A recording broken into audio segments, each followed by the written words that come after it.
अस्सलाम वालेकुम। आइए कानून की बालादस्ती के हवाले से एक वाक़या सुनाता हूँ। नौजवान मोहम्मद बिन मुरसल सऊदी अरब के शहर नजरान के रहने वाले थे। मामूली सी तलखी के बाइस उनके हाथ से उनके एक कजन का कत्ल हुआ। उनको जेल हो गई। जेल में कुछ अरसा गुजारने के बाद अदालत ने कसास में उनकी गर्दन उड़ाने का हुक्म सुना दिया। अलबत्ता शरई तौर पर मकतूल के वर्सा के पास दीद देने या फी सबिलिल्लाह माफ करने का इख्तियार भी था। मोहम्मद बिन मुरसल के कबीले आल रिज़्क़ के बच्चों, बुजुर्गों और नौजवानों ने यह फैसला किया कि मकतूल के कबीला आल सनीज के सामने माफी की दरख्वास्त रखी जाए।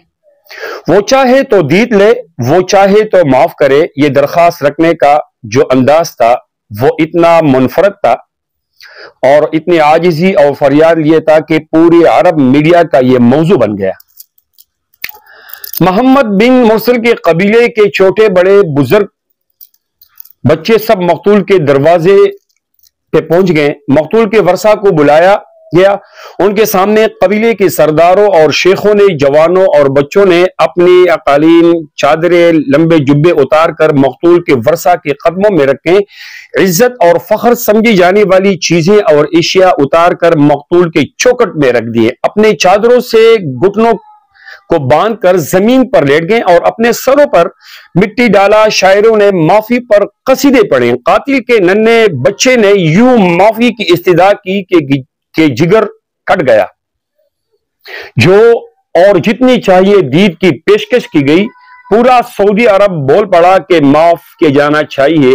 शरीयत ने दीद और माफी का ऑप्शन भी तो रखा है, लेकिन मकतूल के वर्सा ने ना तो माफ किया और ना दीद पर राजी हुए। चुनांचा 3 दिन पहले, मतलब ये पिछले 20 सितंबर को नौजवान मोहम्मद बिन मुरसल के गर्दन कसास में उड़ा दी गई।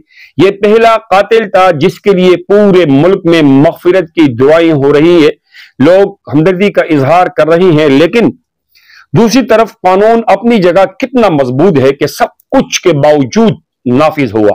यहां कराची में रोजाना 2-3 मासूम बंदे जो अपने बच्चों का रोजगार कमाने निकले होते हैं, सिर्फ फोन और बटुआ छीनने के दौरान मज़ाहमत पर कत्ल कर दिए जाते हैं। लेकिन न आज तक कोई पकड़ा गया, ना सजा हुई। ये लुटेरे कराची के गलियों में और सड़कों पर बिला खौफ खतरा दंदनाते फिरते हैं।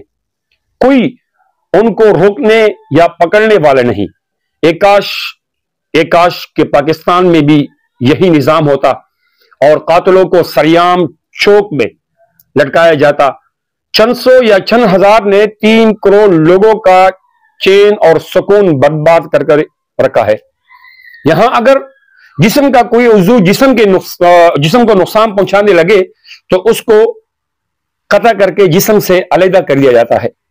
लेकिन लगता ऐसा है कि हुकूमतों को ये चंद सौ लोग करोड़ों से ज्यादा अजीज है, जो ना उनके लिए कानून साजी होती है और ना सरेआम सजाएं दी जाती हैं।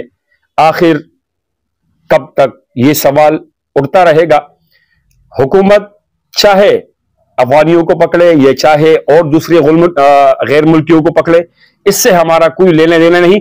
लेकिन खुसूसन सिंध में अवाम को तहफ़्फ़ुज़ देना हुकूमत की अव्वलीन तरजीह है। ये सवाल उठता रहेगा।